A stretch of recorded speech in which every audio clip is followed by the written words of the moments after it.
Greetings and salutations, fine people.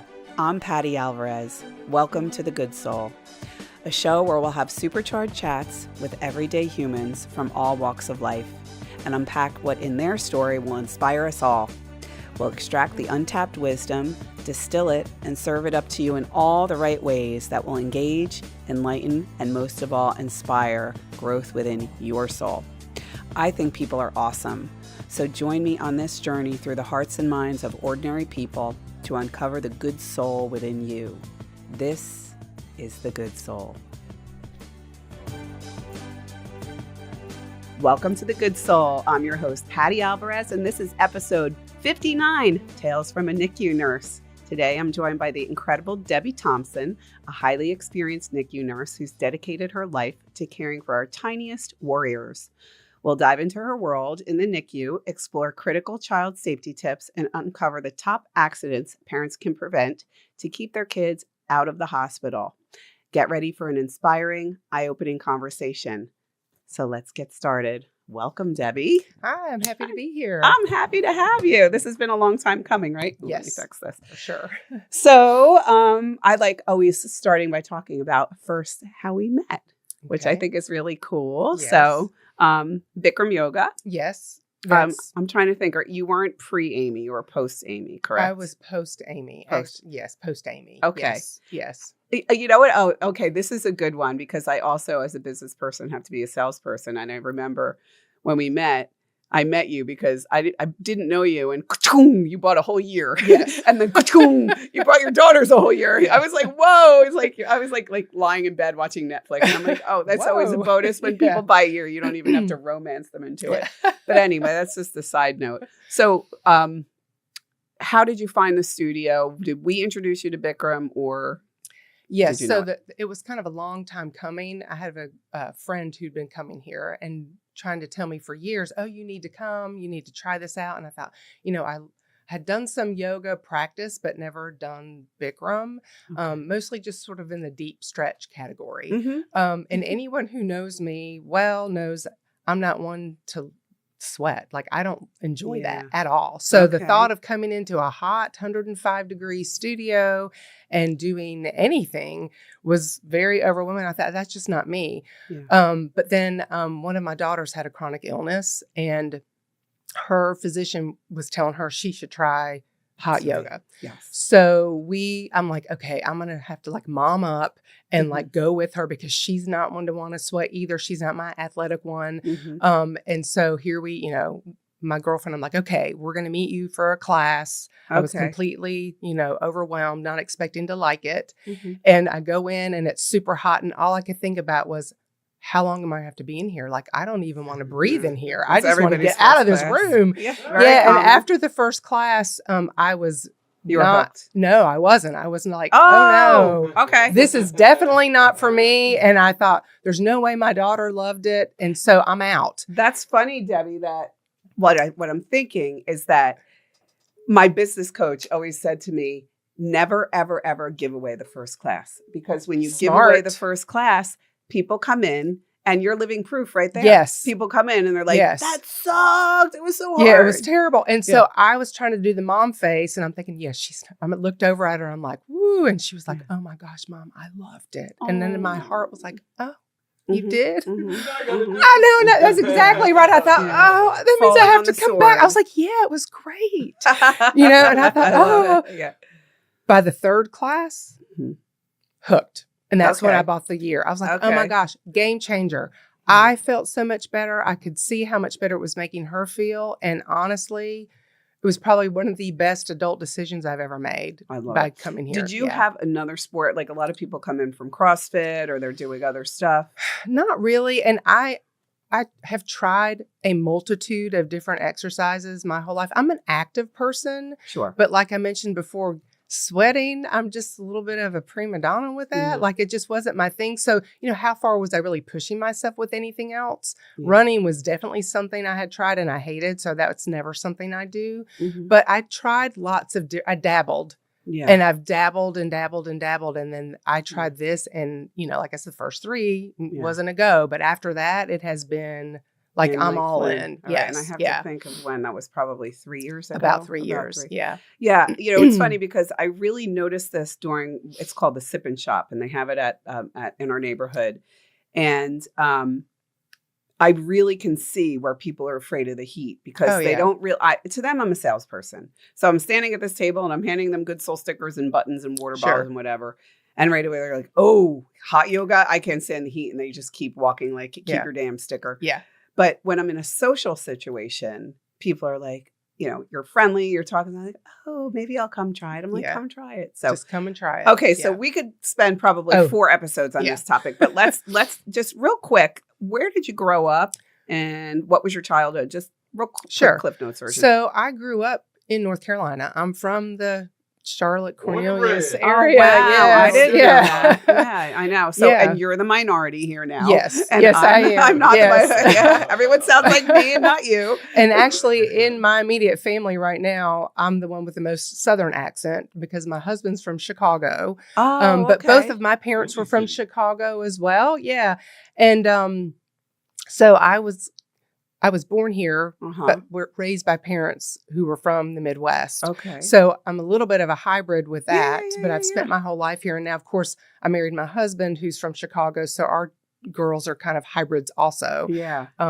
Yeah. So I've stayed here my whole life. I did briefly live in Charleston, South Carolina, right out of college. But then I met my husband who was here in Charlotte, which was lucky for me because my family's here.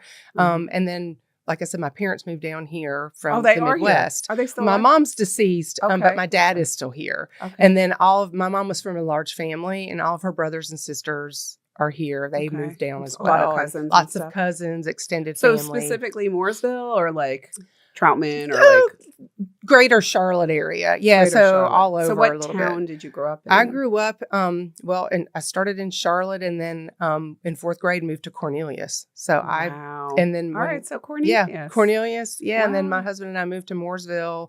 After we had our girl, maybe like 2006. So, So I pretty much like idolize and worship pilots. Yes. And your husband's a pilot. He is. Is that how you met? Was he here on Charlotte? He was here in Charlotte. Yes. So he was based in Charlotte. Yeah. And he was looking for a home. Okay. And my aunt is a real estate agent. And so she was showing him around and they got to talking and she's like, I have this niece. I think you might really hit it off. But the funny thing about that is for 6 months, I'm like, oh, I don't want to meet a pilot flying around all these different places. They have a reputation. I don't think so. I don't think so. Right.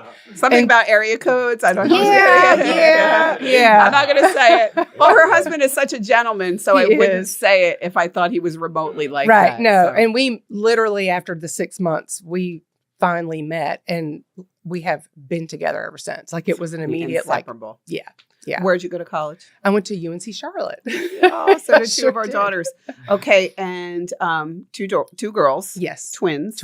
Yes. And both in college They're both in college. Same college, right? Yes. They're both at Appalachian State. Yes. So great. Yeah. That's fantastic. Yes, Mountaineers, Rollneers. It's a wonderful place. It is. So you're not going to believe this, but we have to wrap up this segment already. I know it goes so quickly. It does. So we'll kick off the next segment and find out what got you into this incredible field that you're in. And I have lots of really good questions. So I'm sure you guys will agree. So don't go away. We'll be back in just a few here on The Good Soul. This segment of The Good Soul is brought to you by Erin Fisnick, certified luxury home specialist with Ivester Jackson Christie's International Real Estate. Erin serves all levels of the greater Lake Norman region real estate market, and whether buying or selling, she is very much the lady who will deliver like no other. Many of us at Good Soul are also really happy clients. Erin can be reached at 704-728-5657 or reach out to me and I'll get you guys connected. Thank you, Erin Fisnick, and thank you guys for tuning in and supporting The Good Soul.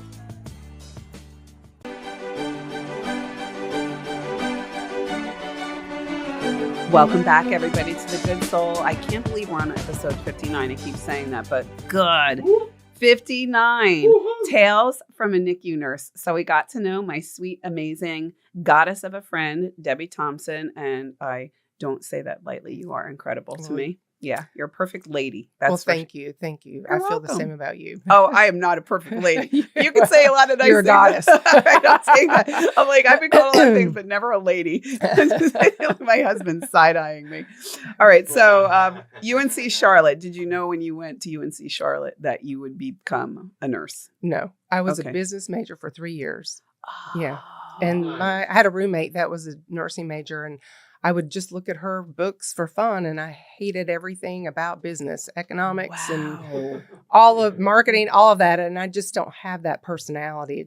So she convinced me. She's like, you need to change. I was literally 2 semesters away from graduating, but I just knew it was one of those, listen to your inner voice. I just knew it wasn't, I was making a huge mistake. So how did that cost you have to stay for like another year? It did. Yeah. So what? Yeah, exactly. At that age, what were you, 23? I was 23 when I graduated. So I was probably 21 when I made that decision. Big deal. Oh, and it was the best. Yeah. The best decision. I'm assuming your parents were supportive. They were super supportive. They just knew right away, like, and this fits you. When people say business, was it like, I want to be a CEO, or I want to like? So my mom owned her own real estate firm, and my dad did construction, new home builds, and that was my entire childhood. All I ever heard about at the dinner table, wheeling and dealing, and flipping homes, and and so that was in my mind. Oh, this is what I'm going to do. But as it got closer to becoming, that's really what I'm going to do, I thought, I don't really have the personality for that, and it's not really, and I'm not excited about it. So this kind of did this complete 180. It felt like a fit. And it felt like a fit. Yeah. Well, that's interesting. So in other words, we feel like something is ingrained in us. Yes. And then we have this kind of come to Jesus moment, whether it's through our roommate looking at her roommate's textbooks. And it becomes like candy, I'm sure. You were reading through those anatomy books. And I was fascinated with it. And I couldn't get enough of it. And I thought, oh my gosh. And she's like, this is what why are you not doing this? I thought, well, that's a really good question. I don't like blood. I don't like, all of these things. But those were just barriers that I had kind of put into my own mind. And as we talked, she's like, you'll get used to those things. If this is what you love, make it happen. You're stronger than that. And I'm listening to Dana. I'm listening to Dana Perino's book from Fox. Things I Wish Somebody Had Told Me, I think is the name, or something like that. And it's all about people who basically went into their career wanting one thing. And it's a really fantastic book. So it's funny that you should say that. So what did you go straight into the field you're in now, or did you work in other places first? My true love in nursing was labor and delivery. And so I wanted to be a labor and delivery nurse. But when I graduated, there weren't any jobs available in that field at that time. There was not a nursing shortage. We were actually had a plethora of nurses. So finding jobs was quite difficult. Okay. That was back in the early 90s. Yeah. And I'm sure it's balanced out now from COVID, correct? Oh, yeah. Yeah. Okay. And so I thought, okay, the job that was available was this neonatal intensive care. And I went for the interview, and these tiny little babies. And I thought, oh boy, I don't know that I'm truly cut out for this, but it will get my foot in the door into the hospital. And then I'll do my 6-month probation. And as soon as a job opens up in labor and delivery, I'll apply for that. Yeah. That was 1994. Oh my God. So 30 years ago, I fell in love with the babies and the families and never looked back. Yeah. So I'm assuming it was a local hospital or Charlotte? I know Charlotte. This was a local hospital. Yes. Local. Okay. Yes. Okay. Yes. All right. And still at the same hospital? Still with the same system. Yes. Still with the same different system. campus, but still same system. Okay. Yeah. So how did that feel? Like, I'm sure you remember your first day, your first baby. Oh, yes. Tell me what that looked like. It's completely overwhelming. I mean, they're super tiny, and you think they're just super fragile, which they are. And it's new life. It's somebody's brand new, beautiful baby. And, no one expects to be in the intensive care nursery. That's, it's a world that, luckily not too many people know about or have ever experienced. Debbie, before you go any further, can you say what NICU stands for? It's Neonatal Intensive Care Unit. Okay. The majority of the patients that are in the neonatal ICU are premature babies, but there are term infants who are born that either have infections when they're born, have breathing difficulties, may be born with some kind of congenital defect. So about 2% of our patients, I would say, are term infants, but most of what we see are premature infants. Premature. So term infant, Rachel was a premature baby. Saying, right? Yes. With the blue light. That's what you've been doing now? The blue light. The blue light, Yeah. yes. What is the blue light? The blue light is to treat jaundice. Okay. Yeah. So Yeah. I wasn't sure. So Manny, I think you know this. Manny and I are second marriage, so I wasn't here for that, but that's okay. And they're so small, and they're preemies. The masses are so big, and the other babies they fit are big, but they're on the preemies. They're like but you look at all the preemies. Every mass is like bigger than their heads. Yeah, their masks and the hats. So let me get a breakdown again of what you just said. You said most of the children, the babies you see, are like fresh out of delivery. Oh, yes. Yes. Yeah. Most of what we see. Okay. The neonatal ICU, neonatal is specifically 30 days old and younger. It's super specialized. Okay. However, most of the babies that we see are admitted either directly from the mother's room or within the first 24 to 48 hours of life. Okay. Yes. Now, they will be with us, and some babies, I mean, if you're born at 24 weeks, you're going to be in the intensive care nursery for months before. Yeah. We've celebrated first birthdays before in Wow. intensive care. Yeah. What's the average stay for a baby? Well, it depends on why they're there and the gestational age when they're born. But the typical canned answer that we give parents, that's of course one of the first things they want to know, is how long is my baby going to be here? When's discharge?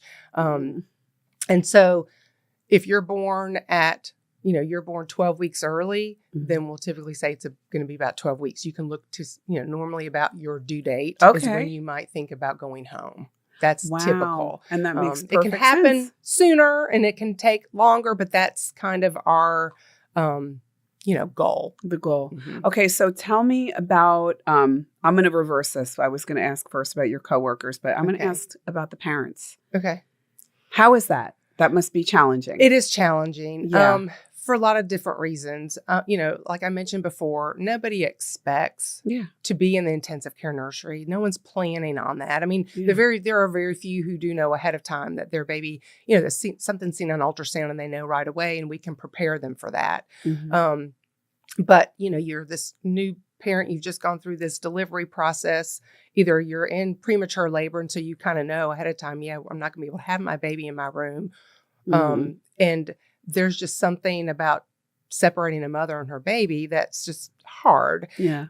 But the people that I work with and the team that we have, we are used to that. And you can kind of see the first visit, it's completely overwhelming. And we do everything that we can to ease the fears, but stay also very transparent and to make them feel a part of, this is your baby. We're the caregivers, but you are the parents. We don't want to try to make them, feel isolated. We want them to feel a part of it. And we want them to feel comfortable with us because that mama is going to be discharged typically before her baby. Yeah. And that's another big, reality that kind of hits them. Their parents cannot stay with the kids. Not in most units. There are some units in the Charlotte area and throughout the country that parents can stay, but it's not typical. Not yours. You need those beds. Well, they're equipped for single bed, like single rooms where the parents can stay, but it's not typical. Yeah, yes. Some facilities equip themselves so they make concessions. Okay, and so I'm assuming there's a very big difference between a new parent, like their first baby, and somebody who has babies already. Can you distinguish between the two? Yes, a lot of times you can. I mean, a first-time parent, I don't think anything can prepare you for parenthood. Just that, even you think, even myself, I worked in this intensive care nursery for a decade before I had my own children and carried a pregnancy. And even through all of that, until my babies were here and I saw them and like really felt the weight of what all that is. I don't think anyone's prepared for that. Sure. But I do feel like, you can tell parents that are seasoned and parents that are new to it. And I think the biggest thing is the parents that are seasoned in general seem to be a little bit more like laid back and more kind of a little bit more go with the flow, and a little bit more of, I know that this will pass. And for the most part, it's going grounded. to. Yes, exactly. Well, let's face it.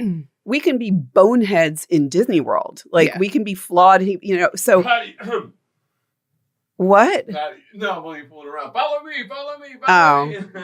I'm just saying that we could be difficult in the most incredibly wonderful circumstances. Yes. That one can only imagine how you would behave. One of my favorite quotes from BKS Iyengar in his book, he talks about how when his wife died, how he stayed calm. And I was thinking this morning, my cousin Veronica just lost her adorable Chihuahua Babu, and she's here to stay with us. And I was thinking about how I would react if I had to go in and put my dog to sleep. And I thought of BKS Iyengar, and I'm like, I'm going to try really hard to just be calm. I was raised Italian, and you know that Italian mothers are not calm, especially then when they're mad or sad. But on that note, we have to wrap this up already. Segment 2, it's a wrap. So guys, we will see you in a few where we're going to talk about your coworkers, and we're going to get into some safety tips. So we'll see you in just a few on The Good Soul.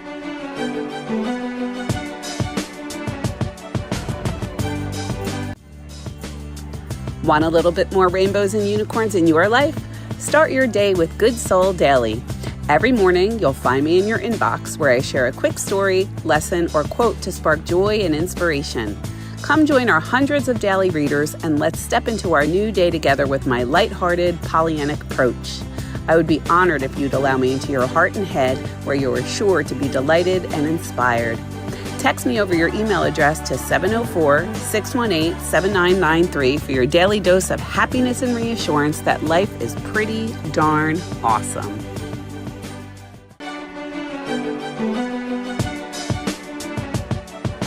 Welcome back, everybody, to The Good Soul. I'm here with Debbie Thompson, Tales from a NICU Nurse, and we are talking life in the NICU, which I just feel like I have so many questions. I almost wish we had like live callers too, because I feel like a lot of people would have a lot of questions. It's so remarkable what you do. It's like really, okay. So we were talking about challenges with parents.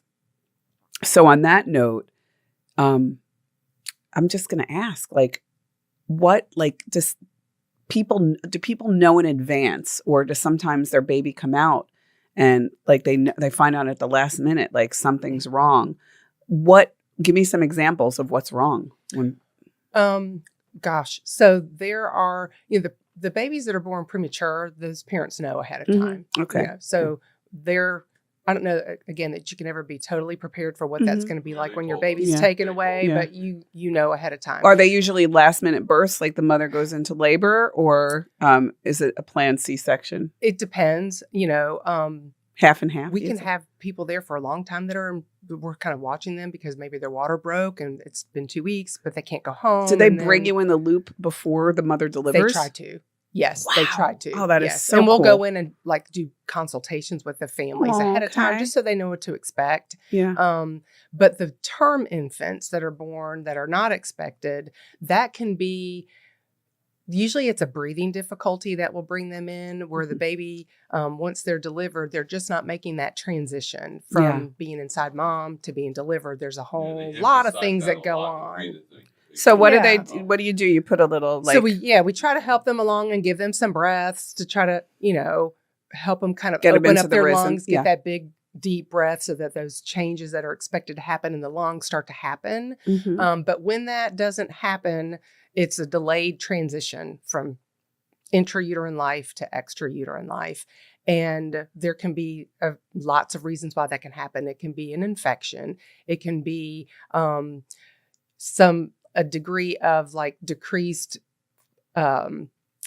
maturity of the lungs, even though an infant's born at their due date. Maybe if the mom was a gestational diabetic, that process, the high blood sugars in the mom slows down the maturing of the lungs, which is the lungs are the sort of the last thing that matures on a baby before they're able to survive outside of mom's womb. Wow. So if there's something called surfactant, which coats the little air sacs. It's a product that we make throughout our life cycle. And if that surfactant hasn't started to coat those air sacs on its own, then they're deficient of that. And the babies just can't open up their air sacs and make good oxygen and CO2 gas exchange. Okay. So that causes them to have respiratory distress. So is there do you have to intubate? Yes. Yes. So how does that look like compared to an adult intubation? I've never intubated an adult, but a baby I've been told is difficult to intubate, but that's all I've ever known. So an adult, you could probably there's not no even teeth. look. There, Yeah. It's much more anterior, which is closer to the front of the throat. And so it's just, it's more challenging, I've been told. Again, I've never had to intubate an adult, so I can't make a comparison. Okay. But we've had, very seasoned people who intubate adults who've tried infants, and it's challenging. I'm sure you've had to give adults smelling salts in your department when people for come in and they pass out because their kid is in the NICU. Well, oh my super God, secret is all the nurses carry smelling salts kind of taped on the back of their really? ID badges because that happens. Yeah. It doesn't happen very often, but when it does, you want to make sure you're kind of prepared for it. Well, it's funny too, because I think about how high the emotions run and how when we're scared, we get angry. And that must be a challenge too, and I'm not putting anybody down or saying we could be jerks sometimes, but that's probably navigating the emotions is a whole other, that's a job in and of itself. It is. It's a job in and of itself. And, our priority in that moment obviously is doing whatever the baby needs to have done. And that can be frustrating for the parents at times because we can't address the questions that are coming at us until we have stabilized the infant. Once that baby is stabilized and we have time to sort of sit down and talk to the family, we try to be as transparent as we can. We also completely recognize this is nothing that anyone has expected. Probably the worst thing ever. Worst thing ever. Yeah. And here we are, having to be the ones to tell them, okay, your new baby's calm down, sick. lady. Yeah, we don't exactly know for sure yet what's going on. Yeah. We need to do some things. Give us some time. Yeah. You have very high emotions. And, you don't at all. Anyway. And, a second feels like an hour, So, oh, God, yeah. You can hear your heartbeat in your head. Yes. So it is very stressful for the parents. And I think most of the time, they're just sort of in shock and they're not very reactive in the very beginning. And then, the team that we all work as a team does such a good job just trying to nurture them as well. Yeah. And kind of bring them in. And once, the situation kind of gets calmed down and they can kind of see, okay, my baby's doing better. It looks much better now than when we saw them in the delivery room. And we start to build that trust.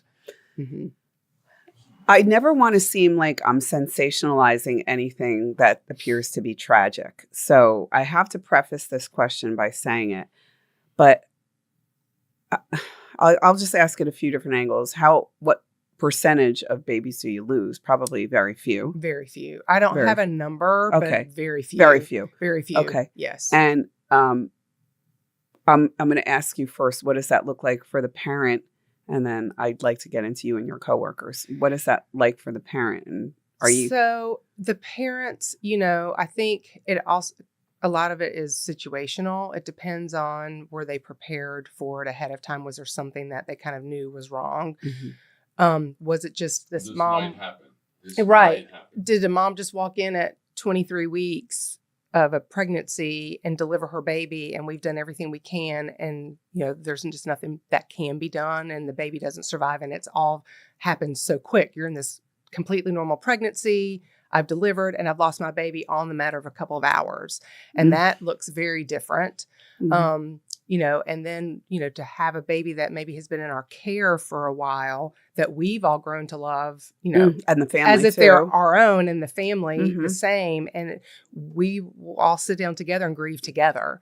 It's those are the days that are the hardest for sure. There's nothing that I can imagine in this world being any more difficult than to sit with a family that's grieving, and you're grieving too. And I'm a crier, so I will cry with them, and I think that that's okay for them to see that we're feeling this too. More than There's no way I'm feeling it as much as you are, but we're feeling this too. And your baby left a mark, on all of us. It's more than I know it's hard. It's more. It really is. Yeah. But you're just so sweet and special, Debbie. It's like so nice to meet people like you. But God, she's an angel. No, you were an angel. It's truly the happiest place because the majority of our babies do so well, and they go home, and you get to watch them grow from these tiny little guys to, these chunky, healthy babies, big men, and women. It's back to the heart node, man. What is the youngest baby that you've worked with, like most premature? Okay, so personally, the youngest I've ever worked with was born at 23 weeks. And what is it again? 42? 38 to 40 weeks is considered full term. Okay. And say that again? 23 weeks. What was that baby? Was that baby like? Tiny. They're less than a pound. I mean, the smallest, we do in grams, maybe like 12 ounces, less than a pound. They're super. That age is super, super tiny. Oh, could you imagine? Is their skin even like really? Is their skin even skin? So they do have skin, and it is gelatinous. Yeah. And no need for moisturizer. They look like little birds. Totally. I love it. That's cute. Yeah. All right. Tell me about your coworkers. There's probably a very strong camaraderie amongst everybody. Yes. Mostly women, I'm assuming. Mostly women. There are, the men that are there are phenomenal. And they say, I've learned a lot about in my career, mostly about women, because we're giving them tips for their, wives, girlfriends, etc. I love it. I love it. But it's a work family. Yeah. And we spend holidays and weekends and, all kinds of time together. And, God, yes. and we make it fun. I mean, we knew what we were signing up for when we got into this career, and we realized, okay, it needs to be something big enough that I'm okay leaving my family on Christmas Day for. I'm okay leaving my family or missing certain things because I know that this means that much. And so none of us have, we just have this big bond. We don't complain about being there, and we truly all love what we're doing. I mean, it's something that you can feel when you come into the unit. It's just a strong bond, and it goes outside of the unit also. I mean, if there's something that I need from a personal note, I know I can reach out and call on any of those people, and they will be there for me no matter what it is. Well, I think first and foremost, I love adulting. I love growing up and learning to appreciate the people I get to experience my life with. We had a fundraiser at the studio this past weekend, and I came home and I'm like, I just love people. And this is the whole premise for the show is we watch the news and, we get annoyed and this one, God. And then you're around people, and especially under those circumstances. And it really does restore your faith in humanity. So I wish we had more time to talk about your coworkers, but we have to move on to segment 4. So we're going to talk safety and what things parents can do to help keep their kids out of places like the not the NICU, of course, but the hospital in general. So guys, don't go away. We'll see you in a few here on The Good Soul.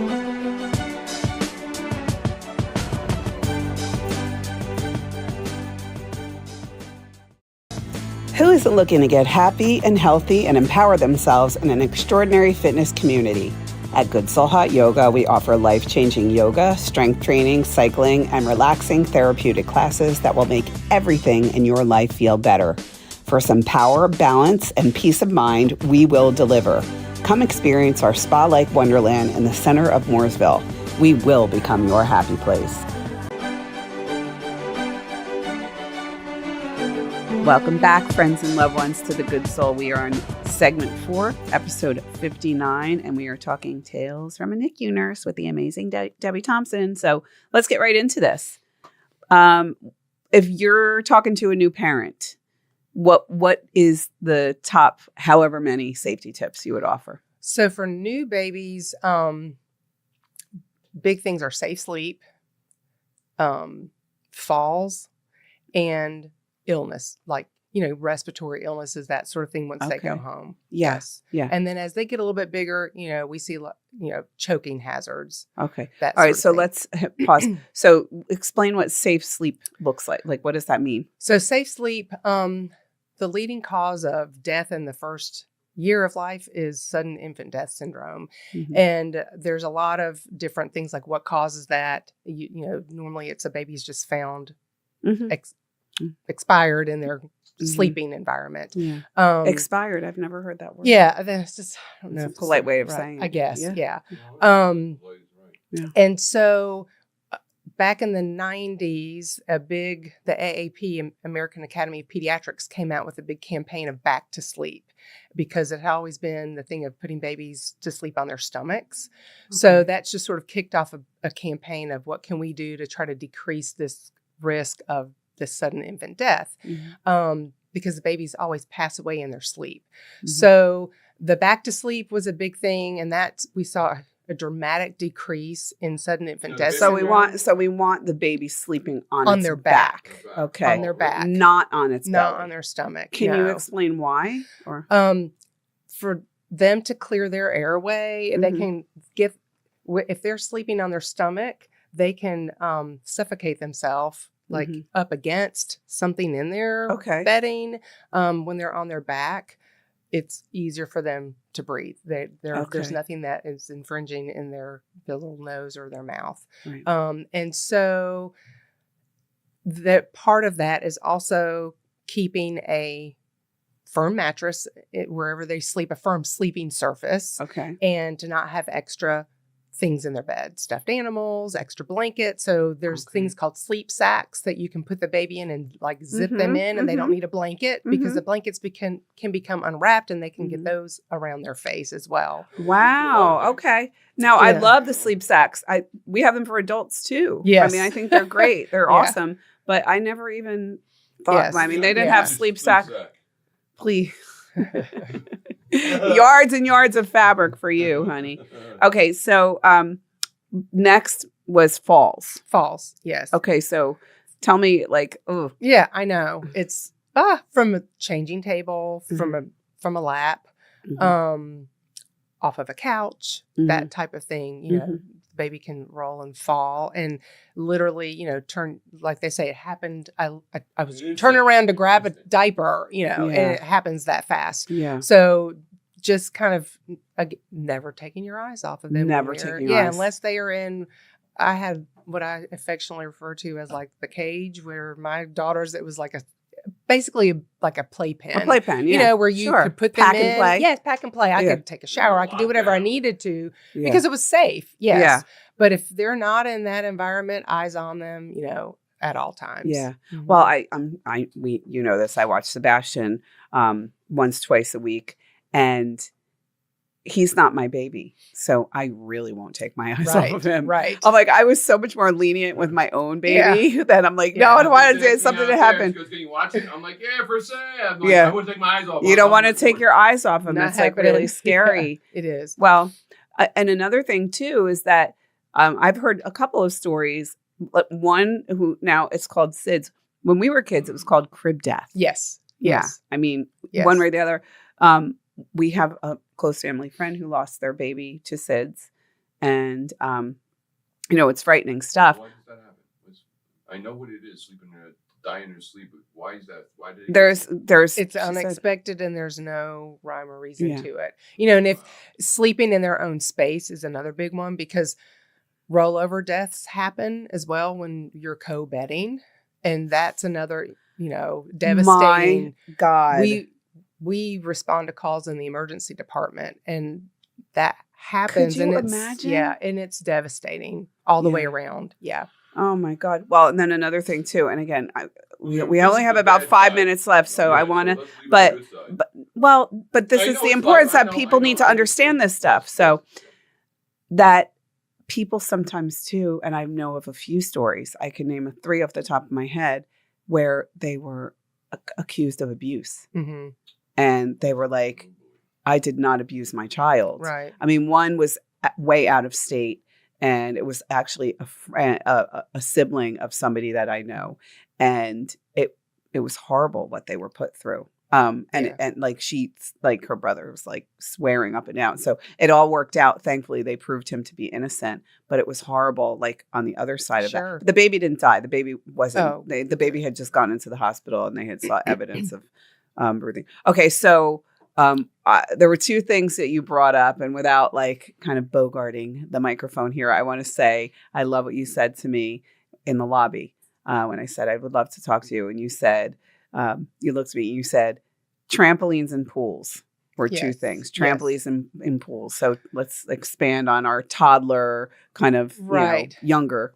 So I would say pools would be the first, I think, for the toddler age, like the biggest danger, because I don't know that toddlers are going to be getting on trampolines much. But the pools, water safety, you can't be safe enough. I mean, that literally can happen again in an instant. And particularly where we live with the lake, if you're going to be close to the lake, having them in, having a life jacket on them, because it can happen, you literally are talking to somebody and they fall into the lake and that's going to be and I'm sure there's places in the lake where it like dips quickly. Yeah, but even trying to find, to see down into the water, and there are, if you look it up, different colors that are better seen as far as like their swimwear. Yeah, so make sure it's bright. Yes, that can be seen in lakes versus in pools. And you wouldn't think, it'd be hard to find anybody in a pool, but it can be. I mean, that,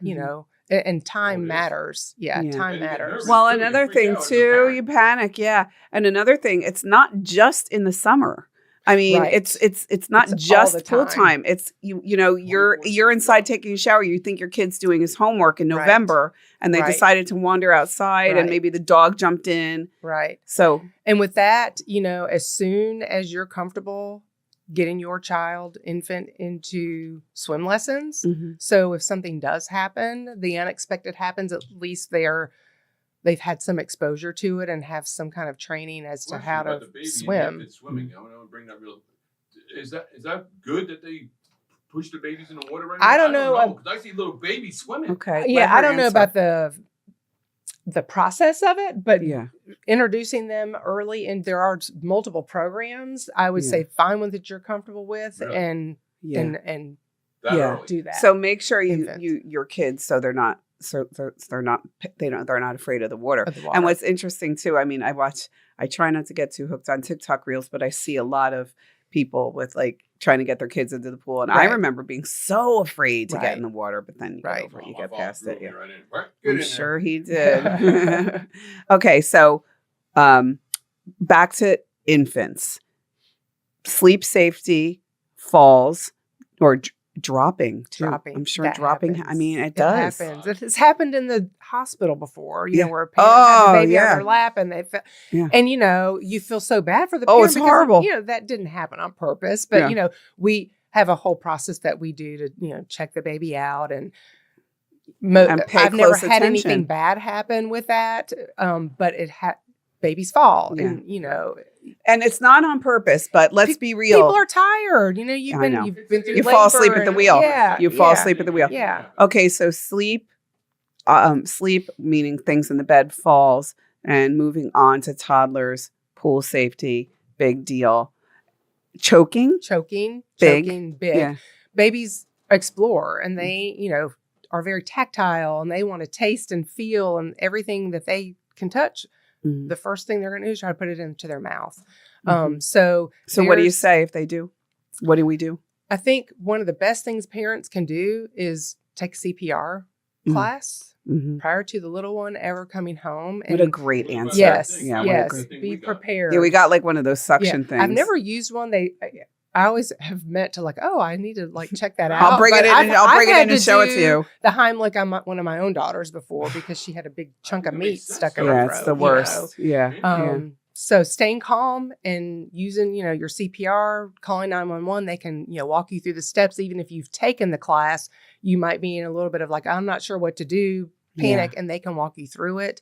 So that's the biggest, be prepared that way. But if you get an empty toilet paper roll, any object that can slide through a toilet paper roll is too small for a toddler. Oh, that brilliant. is a choking hazard. Oh my God. That's just like a quick ease. There are like things you can buy to measure it, but that's just kind of like something. Wow, everybody that has was at their good. house. Yeah. Okay, so we have a minute. Okay. Not even. So I'm thinking burns, sunburns, water burns. We've had infants scalded from the hot water tap was not set appropriately, and they filled the bath up and put the baby in without realizing how hot the water was. 3rd degree burns. Yeah. So burns, sunburn.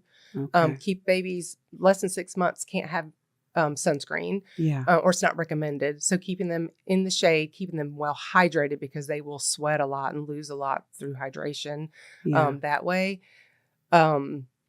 And, hot stoves, any hot water. That, boiling water on the stove. McDonald's coffee. Yeah, Just McDonald's kidding. coffee. If it McDonald's can burn a lady, it can burn a baby. Yeah. So just a reminder to everybody that I think the most important thing is, first of all, to learn more about you and what you do. And I think, Debbie, I don't expect you to give us treatment, but to give us awareness. That's the most important thing for all of this. That, guys, talk to your pediatrician, use the University of Google even for something like this. There's a lot to learn, and make sure that you're prepared and aware and alert, because as you said, it only takes 1 second. And it takes a village. And it takes reach a village. out. If you're exhausted, reach out. Reach out to somebody to help you. Yes. Yeah. Okay. Well, that was a great note to close on, Debbie. Thank you so much for being here. Yeah, thank you for having me. Oh, good. And guys, thank you for tuning in. Like, comment, subscribe, share, and keep coming back. And we will keep dishing out the good stuff. We love you, and we are so grateful to have you here on The Good Soul. We'll see you next time.